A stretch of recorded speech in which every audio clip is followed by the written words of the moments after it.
ये साधिका स्टार्ट करते हैं फिर हम लोग। देखो, interest from an Indian company received in London. सबसे पहले पॉइंट पे हम लोग रिसीव चेक करते थे, क्या रिसीव्ड इंडिया में है? Answer is no.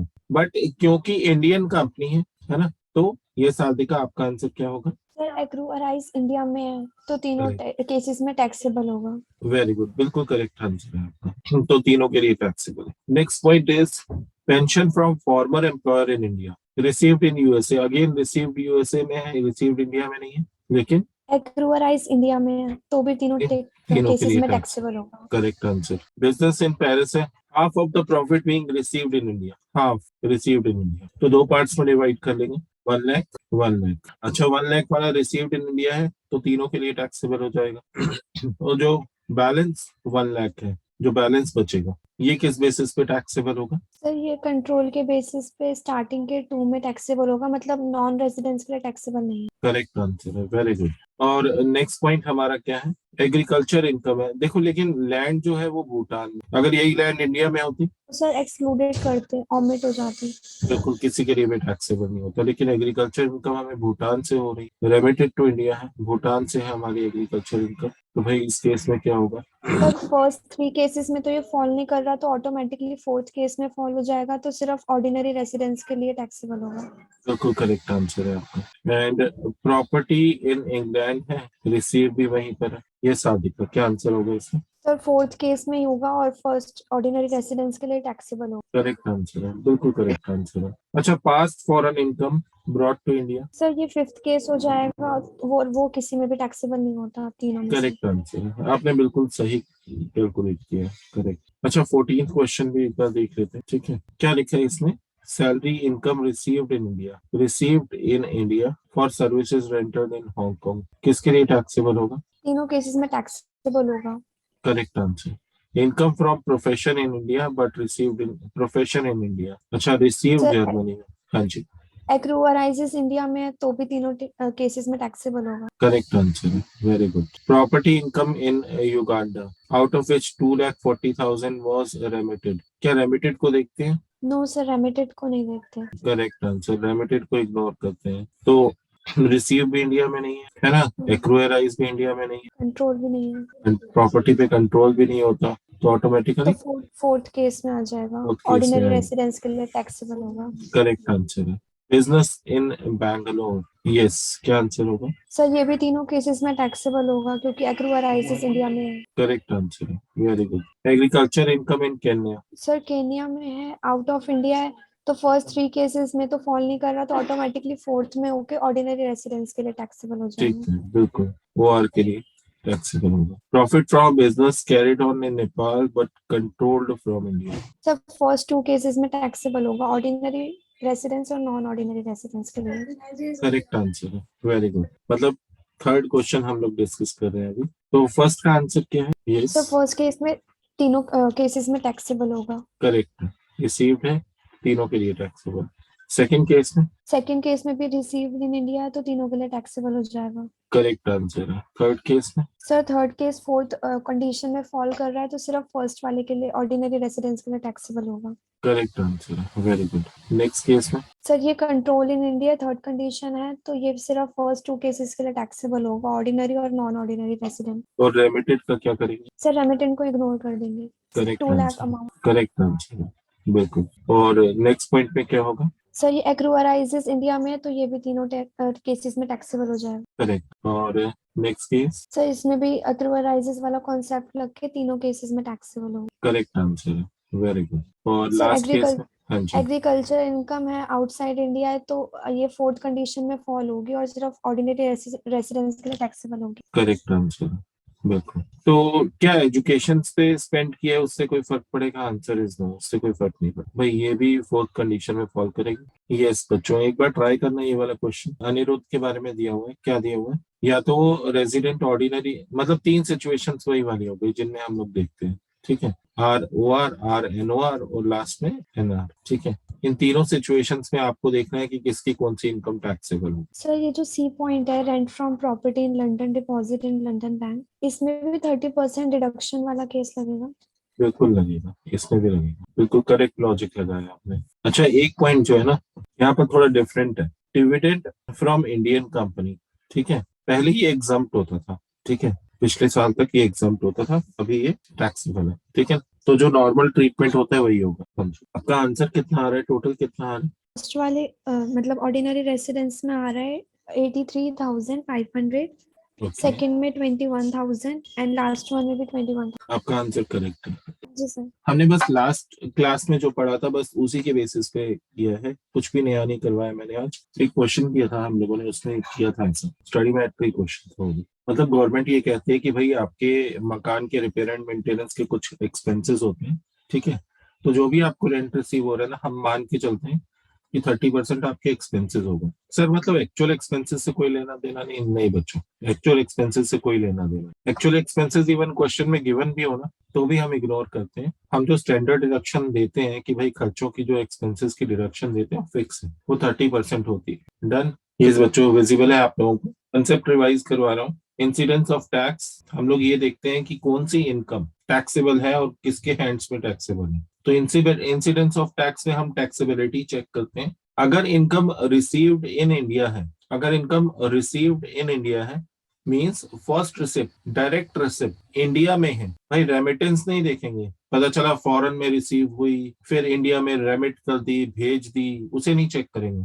हमें डायरेक्ट रिसिप्ट चेक करनी है कि डायरेक्टली इंडिया में रिसीव हुई है। अगर कोई भी इनकम अगर डायरेक्टली इंडिया में रिसीव हुई है तो रिसीव मानी जाएगी और तीनों के केस में टैक्सेबल होगी। Received in India, directly received in India होनी चाहिए, रेमिटेंस होगा तो इग्नोर करेंगे। फिर पॉइंट है एक्रू एंड अराइज। अगर कोई income accrue and arise India में हो रही है, एक्रू एंड अराइज का मतलब क्या है, भाई जो सोर्स ऑफ इनकम है वो इंडिया में है। बच्चों इन दोनों में डीम्ड वाले कंसेप्ट भी इंक्लूडेड, ठीक है ना, तो मैं अलग से नहीं लिख रहा, सिर्फ मैं शॉर्टकट में लिख रहा हूँ received, accrue and arise.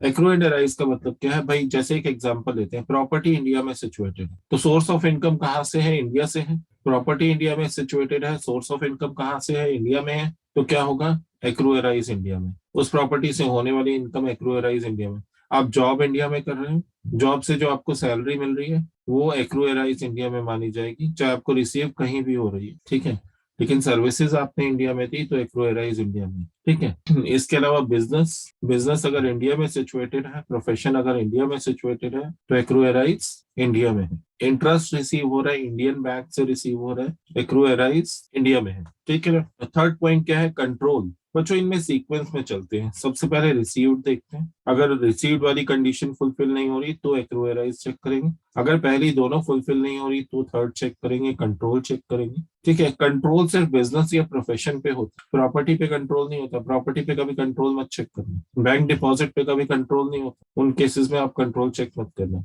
Agricultural land से इनकम हो रही है, कंट्रोल नहीं होता, कंट्रोल सिर्फ बिजनेस या प्रोफेशन पे होता है। कंट्रोल फ्रॉम इंडिया है तो भाई पहली दो कैटेगरीज के लिए टैक्सेबल है, ऑर्डिनरी नॉट ऑर्डिनरी के लिए, नॉन रेजिडेंट के लिए टैक्सेबल नहीं है। बच्चों अगर कोई इनकम पहली तीन कैटेगरीज में फॉल नहीं करती तो ऑटोमेटिकली किसमें फॉल करेगी, फोर्थ कैटेगरी में फॉल करेगी। जो पहली तीन कैटेगरीज में फॉल नहीं कर रही है फोर्थ कैटेगरी में फॉल करेगी, और वो सिर्फ ऑर्डिनरी रेजिडेंट के लिए टैक्सेबल होगी, बाकी दोनों के लिए टैक्सेबल नहीं होगी। इसके अलावा स्पेसिफाइड होता है क्वेश्चन में कि भाई एक्यूमुलेटेड इनकम है, प्रीवियस ईयर में सिर्फ इंडिया लेकर आ रहे है उससे पहले की इनकम, वहीं हमने बाहर, इंडिया से बाहर ही हमने एक्यूमुलेट की, वहीं पैसे हमने जोड़े, सिर्फ प्रीवियस ईयर में हम कहाँ लेकर आ रहे हैं बच्चों, इंडिया में लेकर आ रहे हैं। प्रीवियस ईयर की इनकम नहीं है, प्रीवियस ईयर की इनकम नहीं है, उससे पहले की इनकम है, वहीं जोड़ी वहीं से इंडिया लेकर आ रहे हैं, चाहे पहले उस पर टैक्स लगा या नहीं लगा, इससे कोई फर्क नहीं पड़ेगा। प्रीवियस ईयर में इंडिया लेकर आ रहे हो, पहले की इनकम है, किसी के लिए भी taxable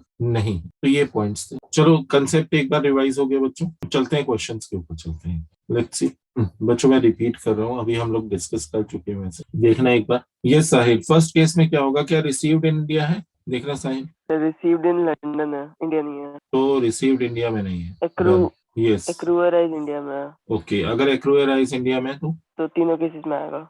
very good, correct answer है। निष्ठा आप साथ साथ वैसे आंसर दे सकते हो। हाँ जी। Pension from former employer in India, क्या कहोगे बच्चों, received in USA, received India में है तो ये अक्रूअराइज में आ जाएगा। एक्रूअराइज इंडिया में, तो तीनों के लिए टैक्सेबल होगा, यस बच्चों, ठीक, तीनों के लिए taxable.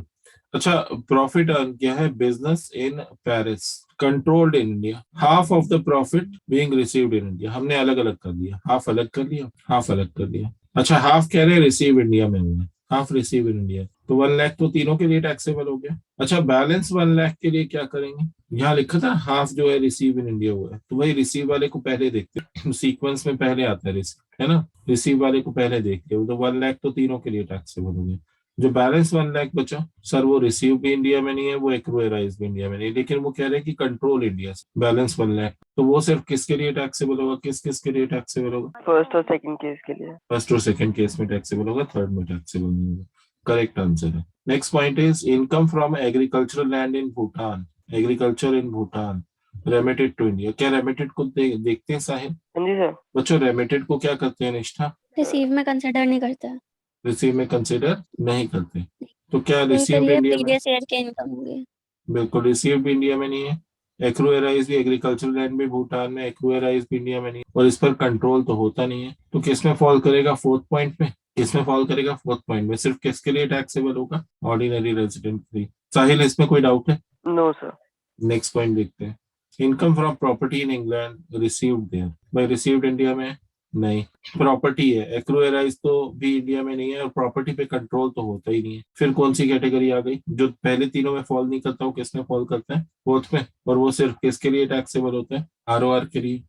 Past foreign income brought to India. बच्चों मेरी वॉइस ऑडिबल तो है ना किसी के लिए आपको? टैक्सेबल नहीं होंगे। हाँ जी, किसी के लिए भी टैक्सेबल नहीं होगा। फिफ्थ पॉइंट है, किसी के लिए भी टैक्सेबल नहीं। बच्चों ये इसका आंसर आ रहा है। डन। नेक्स्ट देखें। नेक्स्ट देखें, आंसर तो लिखा हुआ हटा देते हैं। साहिल एंड निष्ठा आंसर देना, फिर न्यू कंसेप्ट भी कराना है आज। हाँ जी, तो तीनों के लिए टैक्सेबल होगी ओके। बस किस तीनों बेसिस के पे? लिए होगा। रिसीव्ड इन इंडिया है ना, क्योंकि रिसीव्ड इन इंडिया। यस तीनों सर। के लिए। नेक्स्ट केस में बच्चों तो accrue and arise in India एक्रूअराइज तो इंडिया में। तीनों करेक्ट के लिए आंसर। टैक्सेबल होगी। Correct answer, very good. उसके बाद नेक्स्ट पॉइंट। यस बच्चों। बच्चों रेमिटेड को देखते हैं। रेमिटेड रिसीव्ड कंसीडर होता है? No sir. नहीं होता। डन। तो क्या रिसीव्ड तो ये है इंडिया फोर्थ में? पॉइंट में आ जाएगा।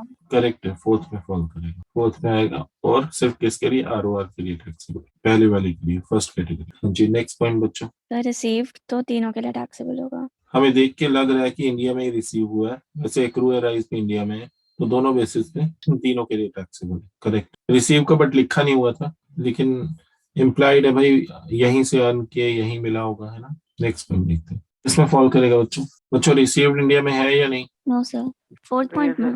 फोर्थ पॉइंट में आएगा। करेक्ट आंसर है, फोर्थ में फॉल करेगा। करेक्ट है, तो आरओआर के लिए, फर्स्ट वाले के लिए टैक्सेबल होगा बस, है ना। और एफ पॉइंट में? तो पहली दो कैटेगरीज के लिए टैक्सेबल होगा। करेक्ट है, करेक्ट आंसर। थर्ड पॉइंट में। करेक्ट आंसर है। रिसीव्ड नहीं है, एक्रूअराइज नहीं है, बट कंट्रोल इंडिया से है, तो भाई थर्ड पॉइंट है। बच्चों को ये क्वेश्चन भी हो गया हम लोग, अरे ये वाला भी ट्राई करना। बिल्कुल बच्चों, कर ही डालो एक बार ही सारे। यस बच्चों, फर्स्ट वाले का क्या होगा? तीनों के लिए टैक्सेबल होगा। Correct answer. Second point? तो ये भी फर्स्ट पॉइंट में आ जाएगा। तीनों के लिए टैक्सेबल होगा। साहिल तुम भी ट्राई करो, क्विकली आंसर देने की कोशिश करो। यस साहिल। तो थर्ड वाला फोर्थ पॉइंट में आएगा। Income from house property insurance का, ठीक है। रिसीव्ड इंडिया में नहीं है, एक्रूअराइज इंडिया में नहीं है, कंट्रोल प्रॉपर्टी पे होता नहीं है, तो फोर्थ पॉइंट पे आ गया। करेक्ट। नेक्स्ट बच्चों। तो थर्ड पॉइंट में कंट्रोल वाले में पहले अच्छा, दो के लिए हो जाएगा। रेमिटेड को इग्नोर। लिमिटेड को नहीं। बिल्कुल। तो भाई किसमें कह रहे थे, किसमें फॉल करेगा? थर्ड पॉइंट तो पे। थर्ड पॉइंट में ओके करेक्ट। नेक्स्ट का क्या है? एक्रूअराइज इंडिया में है ना। बिल्कुल करेक्ट है, तो तीनों के लिए टैक्सेबल है। नेक्स्ट पॉइंट क्या है? तो फर्स्ट पॉइंट में आ जाएगा। तो बिल्कुल received in India, रिसीव्ड, एक्रूअराइज। बिल्कुल तीनों के लिए टैक्सेबल है। और लास्ट पॉइंट में? यस बच्चों। तो फोर्थ पॉइंट में। ओके ठीक है, फोर्थ पॉइंट में फॉल करेंगे। करेक्ट है। अच्छा, वैसे तो इसमें एक और चीज भी लिखी हुई है, स्पेंड बच्चों की एजुकेशन में। बच्चों इसको इग्नोर करेंगे, जो स्पेंड किया ना बच्चों की एजुकेशन पे, इसकी डिडक्शन के बारे में हम लोग अलग से बात करेंगे, तो इसे इग्नोर करेंगे। तो बाकी इसके बेसिस पे आपकी इनकम आ जाएगी। इसको प्रॉपरली फेयर कर लेना अपने रजिस्टर पे, ठीक है। अगर 15th क्वेश्चन का स्क्रीनशॉट लेना है, स्क्रीनशॉट ले लो बच्चों। और जो हाउस प्रॉपर्टी वाला पॉइंट है उसमें वो 30% लेस करना है। हाँ बिल्कुल, हाउस प्रॉपर्टी वाले में 30% लेस करना होता है। ठीक है। बेसिक क्वेश्चंस की तरफ चलते हैं। आज हम लोगों ने एक्चुअली प्रैक्टिस क्लास लगाई है कि अभी तक हमने जो भी कंसेप्ट किए ना, हम उनके प्रैक्टिकल्स देख लेते हैं, ठीक है ना। और नेक्स्ट क्लास में करवाने को तो वैसे आज भी खत्म कर सकते हैं इस चैप्टर को, बट नेक्स्ट क्लास में हम लोग कुछ न्यू टॉपिक्स करेंगे इसमें, ठीक है ना। चलो वापस चलते हैं फिर कंसेप्ट के ऊपर। बच्चों ये सारी कंडीशंस रिवाइज की थी आप लोगों ने, अगर इसके प्रैक्टिकल्स करने हो तो। बच्चों थोड़ा सा रिवाइज करवा रहा हूँ, प्रैक्टिकल्स करने हैं, मेनली हमें प्रैक्टिकल्स करने हैं। ध्यान देना बच्चों, सबसे पहले हम इंडिविजुअल की बात कर रहे हैं। Individual means natural person, Ram Shyam Mohan Sohan Sita Gita etcetera. या तो ये रेजिडेंट होते हैं या ये नॉन रेजिडेंट होते हैं। इसके लिए हम लोग बेसिक कंडीशंस को चेक करते हैं। अगर ये रेजिडेंट है तो क्या ये ऑर्डिनरी है या ये नॉट ऑर्डिनरी है, इसके लिए हम एडिशनल कंडीशंस को चेक करते हैं। रेजिडेंट नॉन रेजिडेंट के लिए basic conditions, ordinary not ordinary के लिए एडिशनल कंडीशन। ठीक है, यहाँ तक तो ठीक है। सर बेसिक कंडीशंस क्या है और एडिशनल कंडीशंस क्या है? बच्चों बेसिक कंडीशन में हमने पढ़ा था प्रीवियस ईयर में स्टे इन इंडिया 182 डेज या उससे ज्यादा है, और यहाँ पर एक चीज का ध्यान रखना, और यहाँ पर एडिशनल कंडीशंस में दोनों कंडीशंस के बीच में एंड। और का मतलब होता है कि इनमें से कोई एक कंडीशन फुलफिल होनी जरूरी, और एंड का मतलब क्या होता है एडिशनल कंडीशंस में? सर दोनों फुलफिल होनी जरूरी। नेक्स्ट पॉइंट समझते हैं बच्चों। प्रीवियस ईयर में स्टे इन इंडिया 182 दिन या उससे ज्यादा है, या फिर प्रीवियस ईयर में स्टे इन इंडिया 60 डेज या उससे ज्यादा है, प्लस उससे पिछले 4 सालों में, सेकंड के साथ एक और पॉइंट, सेकंड कंडीशन के साथ कि भाई प्रीवियस ईयर में स्टे इन इंडिया 60 डेज या उससे ज्यादा, उससे पिछले 4 सालों में 365 डेज या उससे ज्यादा अगर वो इंडिया में रहा है। बच्चों इन दोनों में से कोई एक कंडीशन भी फुलफिल हो जाती है तो वो रेजिडेंट होगा। बेसिक कंडीशंस में से कोई एक भी फुलफिल होती है तो वो रेजिडेंट होगा।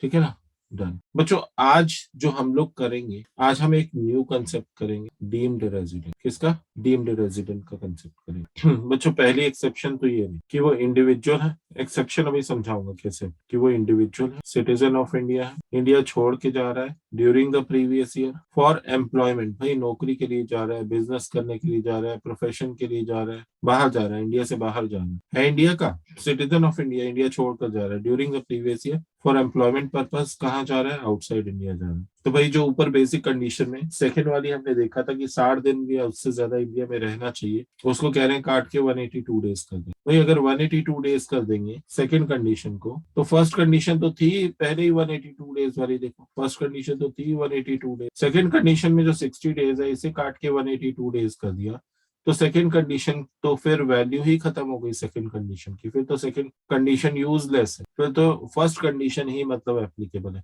बिल्कुल बच्चों, एक्सेप्शन का मतलब यही है। एक्सेप्शन किसकी है? Second basic condition. फिर इसमें कंक्लूजन क्या निकला था? Only check first condition, first basic condition को चेक करेंगे, सेकंड चेक नहीं करेंगे अगर ये वाला केस है। सर और भी कोई एक्सेप्शन थी? बिल्कुल बच्चों, एक और एक्सेप्शन भी थी। सेकंड एक्सेप्शन देख लो, ये तो फर्स्ट पॉइंट, सेकंड एक्सेप्शन क्या था? बच्चों हमें थर्ड फोर्थ पॉइंट पे पहुंचना है फटाफट, आज हमें वही टॉपिक करना है। सर सेकंड पॉइंट आप क्या कह रहे हो? मैं ये कह रहा हूँ बच्चों, अगर कोई इंडिविजुअल है, ठीक है, प्लस वो सिटीजन है, ठीक है, प्लस वो क्रू मेंबर है, और वो क्रू मेंबर जो है जिस शिप पे है वो इंडिया छोड़कर जा रहा है, ऑब्वियस सी बात है भाई शिप यहाँ तो रुकेगा नहीं, वो तो ट्रेवल करेगा ना, और वो भी किसमें? During previous year. बच्चों उस केस में भी 60 डेज वाली कंडीशन एप्लीकेबल नहीं होगी, उसको रिप्लेस किससे कर देंगे? 182 डेज से। मतलब बच्चों वही पॉइंट एप्लीकेबल हो जाएगा जो यहाँ एप्लीकेबल है, कि भाई सिर्फ first condition, first basic condition को चेक करेंगे, सेकंड बेसिक कंडीशन को चेक नहीं करेंगे।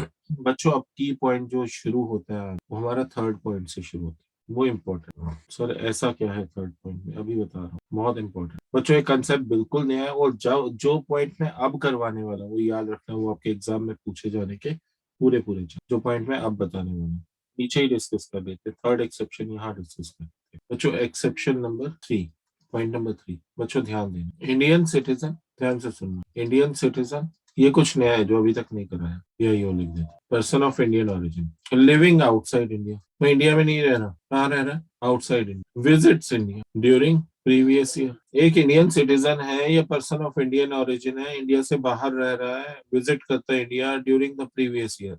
बच्चों इनकम, बच्चों ऐसा लॉ में लिखा नहीं हुआ बट मैं लिख रहा हूँ, उसका रीजन है इनकम भी कौन सी? फ्रॉम इंडिया, कितने को एक्सीड नहीं कर रही? 15 लाख रुपए। इन पॉइंट्स को ध्यान रखना, इंडियन सिटीजन है, person of Indian origin, India से बाहर रह रहा है, विजिट करता है India during the previous year, income उसकी 15 लाख रुपए को एक्सीड नहीं कर रही, और ये इनकम कौन सी? उसकी इंडिया से होने वाली है। बच्चों 60 डेज को रिप्लेस करेंगे 182 डेज से। सर ये तो सेम हो गया ना, जैसे पहली 3 कंडीशन, 2 कंडीशन थी वैसे ही बच्चों बिल्कुल सेम हो गया। नेक्स्ट पॉइंट देखोगे तो आपको पता चलेगा बच्चों। फोर्थ एक्सेप्शन नंबर 4, थर्ड थी, फोर्थ ध्यान दें। ये वाले पॉइंट्स जो है सेम है, एक्सेप्ट यहाँ पर चेंज है, चेंज यहाँ पर है। बच्चों 60 डेज की जगह कितना कर देंगे, एक चेंज यहाँ पर है, ऊपर वाले पॉइंट सेम है, ध्यान दें। बच्चों यहाँ पर इनकम एक्सीड कर रही है। अच्छा, ये इनकम कहाँ से,